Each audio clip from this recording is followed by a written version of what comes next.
tangan dong buat Nasi Indonesia. Masya Allah lagunya bagus banget. Ya Allah, ini buat jamaah yang ada di rumah nih kita sapa lagi nih. Jamaah. Oh jamaah. Alhamdulillah. Alhamdulillahirrabbilalamin, kembali lagi di Islam Itu Indah. Buat jamaah yang di rumah yang baru bergabung, kita ingatkan lagi tema kita pagi hari ini, pilih karir atau keluarga. Dengan bintang tamu yang menemani kita di studio ada Adi Nugroho dan Donita. Ini Masya Allah, tepuk tangan dong buat Adi Nugroho dan Donita. Sekarang kita lanjut lagi nih ya Bu ya, zaman sekarang kan namanya orang tua kan harus benar-benar ngejar. Apa-apa mahal ya Bu ya. Kadang kalau misalnya anak yang nggak dapat negeri harus sekolah di swasta, sekolah swasta apalagi luar biasa Masya Allah bayarannya. Nah mau nggak mau orang tua ini harus pergi mungkin mencari uang rezeki sampai keluar kota. Ini curhat. Hah? Keluar kota? Ini curhat. Enggak, ya Allah. Terus saya pertanyaannya nih, bagaimana nih dengan orang tua yang sibuk bekerja, menghabiskan waktunya lebih banyak sama orang lain atau di luar kota dibandingkan oleh anak-anaknya. Terus momen-momen seperti apa nih yang harus orang tuanya ini wajib walaupun dia punya kesibukan. Apalagi kalau dengan kesibukan ini karena nyari duit di luar kota, anaknya dititipin Bu. Ke neneknya, entah kemana. Yuk kita minta penjelasannya dari guru kita nih. Ustadz Maulana, tepuk tangan Ustadz Maulana. Silakan Ustadz. Tema hari ini nyelekit. Ya. Bismillahirrahmanirrahim. Assalamualaikum warahmatullahi wabarakatuh.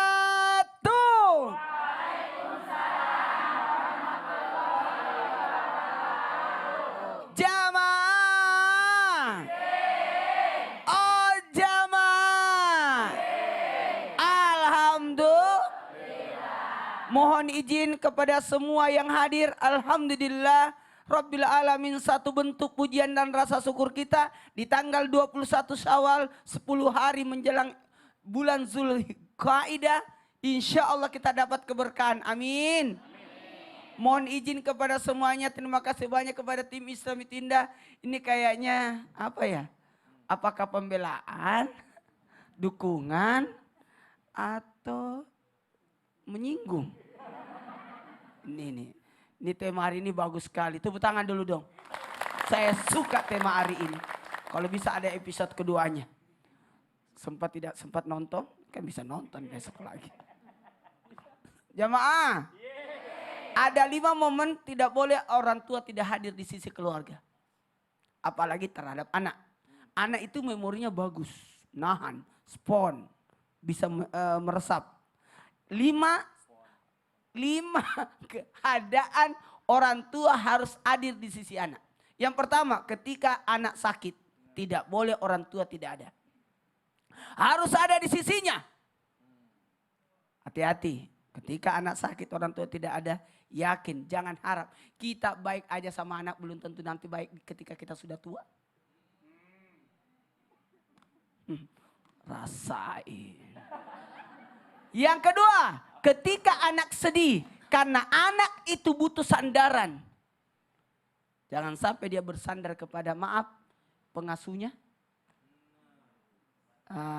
Kasihan ini. Ketika dia sedih, dia butuh curhat, dia butuh teman, dia butuh masukan, dia butuh wejangan dari siapa? Orang yang dekat dengannya, yang tahu dirinya. Siapa itu?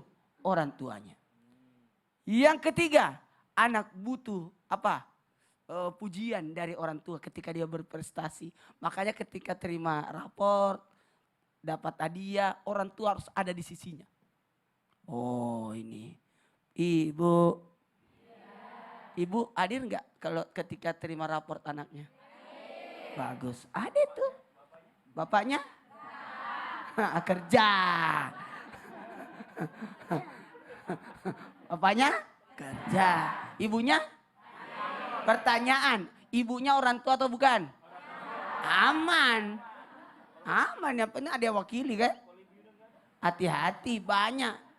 Maaf, supirnya yang jadi orang tua. Itu padu ya? Enak aja, saya ngambil ikut. Bagus. Jamaah. Apalagi ketika liburan. Orang tua harus ada di sisi anak ketika anak liburan. Jangan sampai anak itu orang tua tidak hadir ketika seperti itu. Apalagi ketika hari spesial. Apaan tuh? Ulang tahun. Oh, Masya Allah. Wisuda. Masya Allah. Apalagi pernikahan. Oh, luar biasa. Itu kalau ngambil rapot, Ustadz yang ngambil rapot siapa? Hah? Yang ngambil rapot siapa? Aku kadang-kala bisa. Kadang-kadang bisa. Kadang-kala. Kadang-kala. Kalau nggak ada Ustadz, Nah, ada yang wakili. ada yang wakili. Ibunya. Kok ibunya udah nggak ada? Oh iya ya. Tantenya. Tantenya ini Masya Allah. Ustadz jazakallah khair, makasih banyak Ustadz Aku mau penjelasannya. praktekkan itu. Apaan sih? Kalau sungkeman, Oh, kalau mau sungkeman. menikah. Ting, Mau menikah. ting, Ting, ting. ting, itu lama. Pas, siapa ini? Oh, supirnya, oh bukan. Ini Masya Allah, tepuk tangan sama Ustadz Maulana ini Masya Allah luar biasa. Jamaah. Kita mau kasih kesempatan sekarang sama bintang tamu kita buat tanya-tanya nih. Dari Noni dulu deh, Donita silakan. Assalamualaikum Umi. Salah, yang ini. Umi. Iya, iya. Ini kakaknya.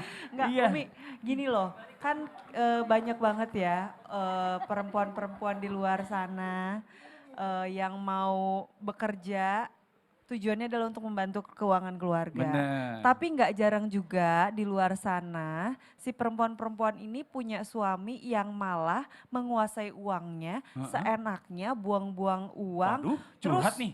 Enggak, kan di luar sana. Kirain curhat. Iya. Terus. Itu kan nggak jarang kayak gitu. Ada Itu apa tuh, Fadli? Ada apa? Enggak, dia kata gue kirain dia curhat, katanya enggak. Dia cuma nanya doang. itu tuh gimana? Apakah jadinya usahanya sia-sia atau apa gitu loh. Terus cara menanggapinya dan menyelesaikannya itu harusnya dengan seperti apa? Karena kan kalau ngelawan suami nggak mungkin gitu. Apalagi ini udah istrinya kerja, duitnya diambil lagi Itu, kan. Begitu dipakai. anak-anaknya suami lagi. Suaminya yang mana itu orang itu katanya. Ini Masya Allah, Umi tolong dijawab silakan. Bismillahirrahmanirrahim. Sesungguhnya ketika seorang perempuan membantu perekonomian keluarga, punten dalam hal ini berkarir di luar rumah, kalau memang sudah diizinkan oleh suaminya, walaupun sudah diizinkan oleh suaminya, mohon maaf punten-punten, maka uang hasil dari jerih payah istri itu tidak ada yang boleh menyentuhnya kecuali istrinya sendiri. Betul. Hatta walaupun punten suaminya berpenghasilan lebih sedikit daripada istrinya, tetap yang berkewajiban menafkahi keluarganya adalah suaminya. Suaminya. Tapi ingat, walau bagaimanapun piraku teuing teung-teungeun kalau bahasa Sunda, kalau istrinya tidak mau membantu perekonomian dari keluarganya, sementara izin suami itu lebih penting ketika seorang istri keluar.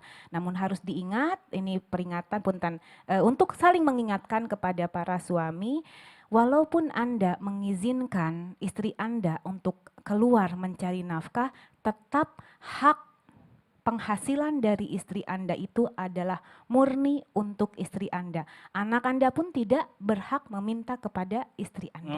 Seperti itu.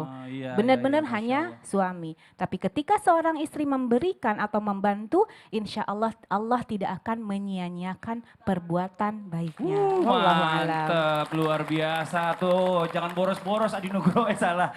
Tapi Fadli, jadi uang istri tidak boleh disentuh ya? Nggak boleh colek doang boleh. Colek doang boleh. Sentuh nggak boleh, dipakai juga nggak boleh. Jangan, gitu. jangan dipakai, disentuh Sentuh tadi aja. katanya sentuh Sentuh nggak boleh lah, tapi jangan Uang dipakai. suami milik istri. Uang istri? Milik istri. Iya, Masya Allah. Donita makasih banyak, jazakallah, jazakillah khair. Makasih banyak, mudah-mudahan bermanfaat buat semua. Alhamdulillah. Jamaah. Enak ya Bu ya kalau istri kerja ya Bu ya. Duitnya buat sendiri, buat beli tas katanya. Ini Masya Allah luar biasa. Ini kadang-kadang nih kita lanjutkan lagi ya. Karena kesibukan karir yang padat, jadi jarang suka ada quality time sama anak atau keluarga nih. Nah sebenarnya seperti apa sih Ci? Seperti apa sih cara membagi dan mengatur waktu yang baik untuk karir dan keluarga di dalam Islam? Yuk kita minta penjelasannya dari guru kita kembali nih Ustadz Ahmad Khan. Mohon izin waktu silakan. Tepuk tangan buat Ustadz Ahmad Khan. Bismillahirrahmanirrahim. Jamaah Islam itu indah yang dirahmati oleh Allah Subhanahu wa taala. Bicara masalah membagi waktu, kita harus paham terlebih dahulu apa itu waktu. Kata Al-Imam Ali bin Abi Thalib radhiyallahu anhu, al-waqtu kasayf in lam taqta'hu qata'atka. Waktu itu ibarat pedang. Kalau seandainya kamu tidak memanfaatkan waktu sebaik-baiknya, maka waktu yang akan melibasmu. Jadi waktu yang diberikan oleh Allah Subhanahu wa taala itu adalah salah satu nikmat yang banyak disengsarakan dan disepelekan oleh kebanyakan orang. Kata baginda Rasul Nabi Muhammad SAW, ni'matani maghbunun ala katsiri minan nas. As-sihah wal faragh. Ada dua nikmat yang kebanyakan manusia ini menganggapnya remeh sehingga menyepelekan hal tersebut. Padahal itu adalah nikmat yang terbesar dari Allah Subhanahu wa taala. Apa? Yang pertama sehat, yang kedua waktu luang. Jadi ketika diberi waktu oleh Allah Subhanahu wa taala maka gunakan sebaik-baiknya. Jadikan waktu yang diberikan oleh Allah Subhanahu wa taala digunakan untuk menjalankan tugas kita sebagai makhluk Allah Subhanahu wa taala yang diciptakan Allah di bumi ini. Dan kita mesti paham, waktu itu punya karakteritas. Yang pertama, waktu itu cepat habis. Makanya manfaatkan waktu sebaik-baiknya. Ada pepatah mengatakan waktu itu berjalan begitu cepat, bahkan berlari bagaikan angin. Di saat kita merasakan kegembiraan, mengalami sesuatu hal yang menyenangkan, maka masa-masa yang kita alami itu akan berlari. Bagaikan apa? Bagaikan angin. Kalau lagi seneng, kayaknya waktu itu cepat. Tapi waktu itu bisa berjalan lambat bagaikan awan. Ketika kita mendapatkan kesulitan, kesusahan, duka, maka saat-saat kita mengalami masa itu, maka terasa begitu lambat.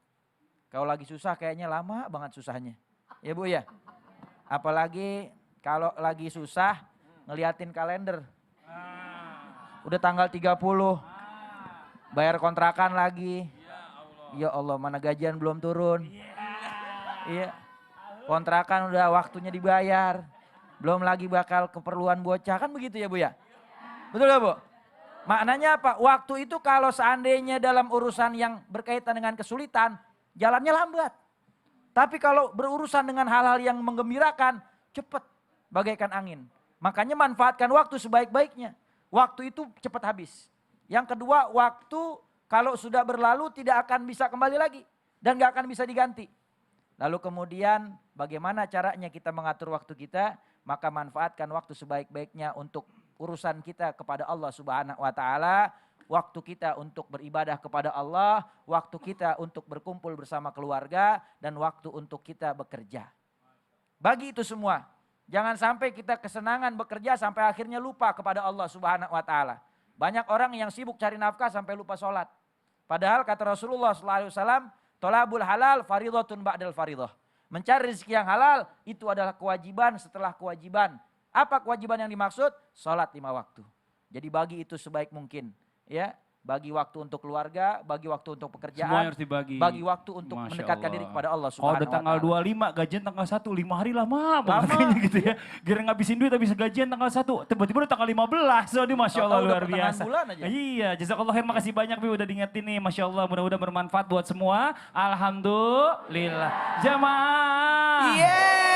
Coba kita mau kasih kesempatan nih, udah ada pertanyaan yang masuk dari medsos. Ustadz Maulana boleh maju ke depan. Nah, ini Iya, Masya iya, iya. Allah. Kita Ada. silaturahmi Benar. sama orang di rumah. Ah, Ayo, silakan, ya. Ini dari Instagram udah masuk nih pertanyaannya Ustadz Oh, nih. iya, iya, silakan. Assalamualaikum Tuh. ya, dari @sukmairma. Wah, tulisannya lebih kecil situ nih. Ustadz, saya mau tanya, apa hukumnya jika menitipkan anak kepada orang tua saat kita bekerja? Karena banyak loh kata orang tua. Karena banyak kata orang tua, maksudnya apa nih ya?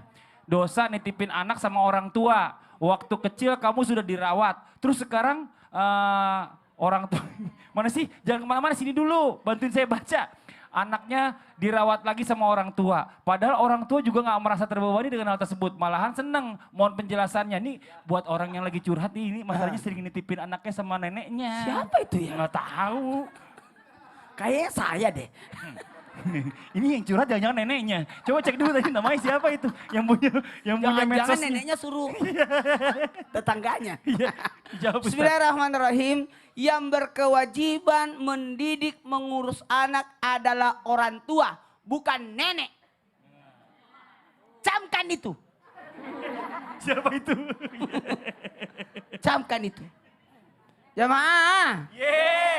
Dan yang tugas orang tua adalah mendidik, menafkahi, apalagi menjaga anak. Bukan nenek yang bertugas. Tapi tunggu dulu. Iya. Salah satu bakti anak kepada orang tua adalah menyenangkan hati orang tuanya. Masya Allah. Jadi kalau neneknya yang mau, tidak ada masalah. Kecuali kalau kita yang nitip. Itu yang tidak boleh. Kalau cuma sehari ya Karena Ustaz ya. belum tentu neneknya mau. Iya. Tapi kalau nenek, bari cucuku. Tapi kelamaan. Lagi-lagi. Udah sebulan, udah 3 bulan. Ini enak aja katanya gitu. Coba di sini penasaran, ini Sukma Irma ini siapa? Coba nanti kita telusuri setelah Tunggu, iklannya. saya cari dulu. Nanti, Mungkin ini ada buat jamaah yang ada di rumah tetangga. jangan kemana-mana. Setelah ini kita akan lanjutkan lagi pertanyaan, menjawab pertanyaan dari sosial media yang sudah masuk di segmen yang keempat. Dan juga nanti kita akan mendengarkan ada Murid Al-Quran bersama guru kita Ustaz Abdul Kafi. Yang masih penasaran nih kira-kira jamaah yang di rumah nih, yang mana sih yang harus didahulukan antara karir dan keluarga. Insya Allah akan dibahas setelah yang satu ini. Jangan kemana-mana, jangan pindah-pindah channel, tetap di Islam itu Indah. Jamaah!